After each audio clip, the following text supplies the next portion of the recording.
ہمارے channel S کے Islamic official کو سبسکرائب کریں اور نئی اپڈیٹس کے لیے بیل آئکن دبائیں۔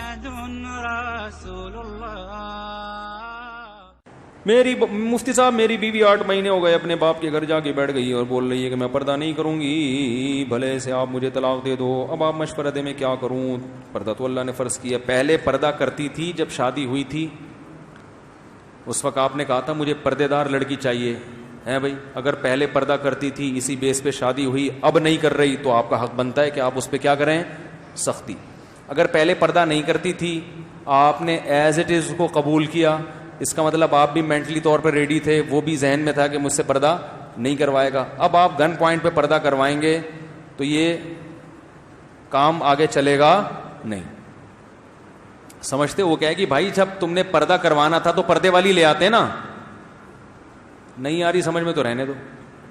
جب اتنے نیک تھے کہ تم بے پردگی برداشت ہی نہیں ہوتی تو تمہیں تو پہلے سے پتا تھا میں پردہ نہیں کرتی، تو پھر کوئی پردے والی تلاش کر کے لے آتے۔ اس وقت تو عشق چڑھا ہوا تھا، یہی چاہیے چاہے پردہ کرے یا نہ کرے۔ اب جب اپنے قبضے میں آ گئی تو پردہ کیوں نہیں کر رہی بھائی؟ ہے بات آ رہی ہے سمجھ میں؟ اب جب بیگم اپنے قبضے میں آ گئی، ہوم ڈیلیوری ہو گئی، صحیح ہے، ابا گھر پہنچا کے چلے گئے باقاعدہ۔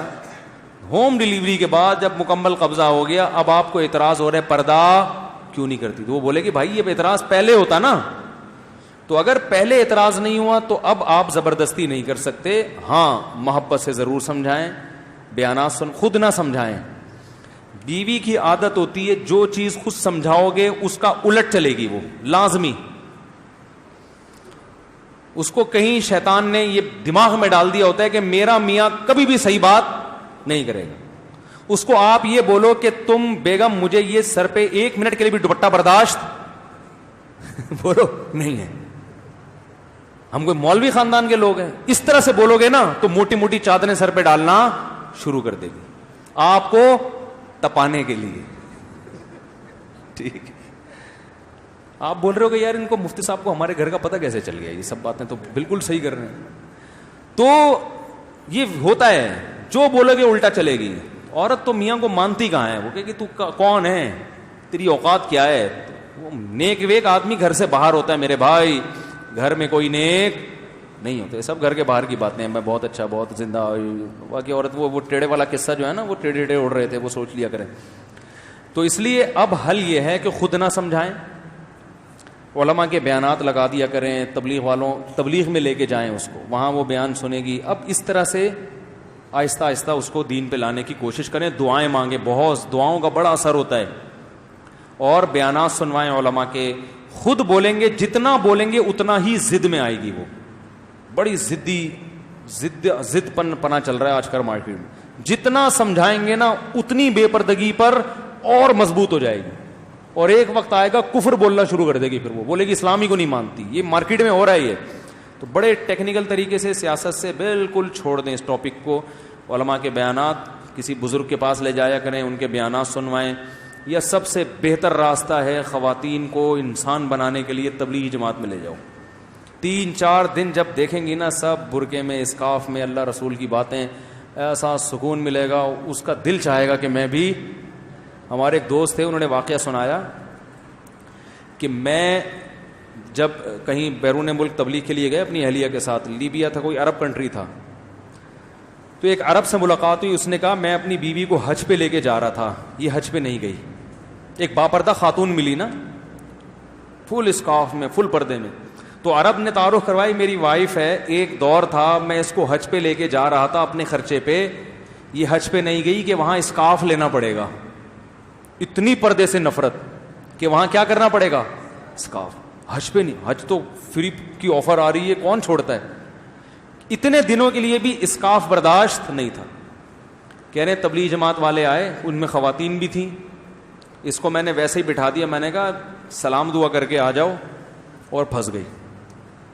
وہ ایک کسی نے پرینک بنایا اسی وہ تبلیغ والوں کا نا، یہیں کے کچھ لڑکے ہیں، انہوں نے پرینک بنایا ہے کہ 1-2 تبلیغ جماعت گئی کسی کے گھر میں، تو کہا بھائی مسجد میں جماعت آئی ہوئی آپ آ جائیں۔ وہ آپ کو پتہ ہے سب ڈرامے کرتے ہیں، اس نے کہا یار وہ ابھی تو میرا مسئلہ ہے بائک کو پنچر لگوانا ہے. انہوں نے کہا وہ بھی بڑے ڈھیٹ تھے, انہوں نے کہا چلو ہم لگواتے ہیں آپ کے ساتھ نا. بائک میں ہوا بھر, کسی نے بڑا مزاحیہ وہ بنایا ہے, بڑا اچھا نقشہ کھینچا ہے تبلیغ والوں کا. تو وہ تبلیغ والے تو چھوڑ کے آ جاتے ہیں کہ چلو جی جب فرصت ہو آ جانا. وہ تھے بڑے پکاؤ قسم کے, انہوں نے نہیں چھوڑا. انہوں نے کہا پنچر لگوانا ہے, چلو ہم بھی ساتھ چلتے ہیں, بائک نکالو. وہ دیکھ رہا ہے یار یہ کیا مصیبت. پنچر والے نے کہا ابھی تو آیا تھا, تو پھر آ گیا زندہ ہو کے, ہے نہیں. تو وہ ہوا بھروائی. پھر وہی جو بہانے کرتا رہا, میرے چچا کی طبیعت خراب ہے, تو چچا کے پاس لے گئے. چچا بالکل فٹ فاٹ تھے, تو ان کو بیمار باقاعدہ آرڈر پہ کروایا. تو پھر چچا سے کہا تبلیغ والوں نے آپ بھی چلیں, تو وہ نہیں تھے, ہو گئے بیمار نا. پہلے تو مان نہیں رہتے میں بیمار ہوں, جیسے ہی انہوں نے کہا مسجد میں جماعت آئی بھی, انہوں نے کہا بھائی میری تو طبیعت بہت زیادہ خراب.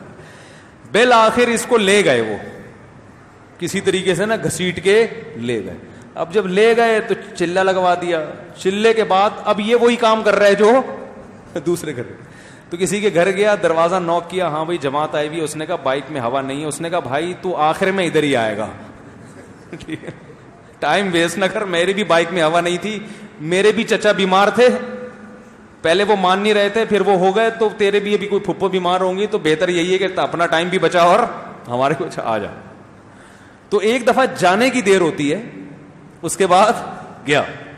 تو جو خواتین سدھر نہیں رہی ہیں نا, تو ان کو جماعت میں لے جاؤ, 3-4 دن ماحول ملے گا, اللہ رسول کی باتیں سنیں گی, پھر دوبارہ لے کے جاؤ. انشاءاللہ ایسا گھر کا ماحول بنے گا نا کہ آپ کہو گے یار یہ تو مجھ سے بھی زیادہ نیک ہو گئی ہے انشاءاللہ. تو ہر کام تبلیغ بڑی سیاست سے ہوتی ہے. آرڈر بازی کرو گے نا, یہ کرو وہ نہیں کرو, بیگم یہ پردہ کرو, وہ نہیں کرے گی, چل نکل یہاں سے. بڑا آیا سمجھانے والا. إلا الله لا إله إلا الله.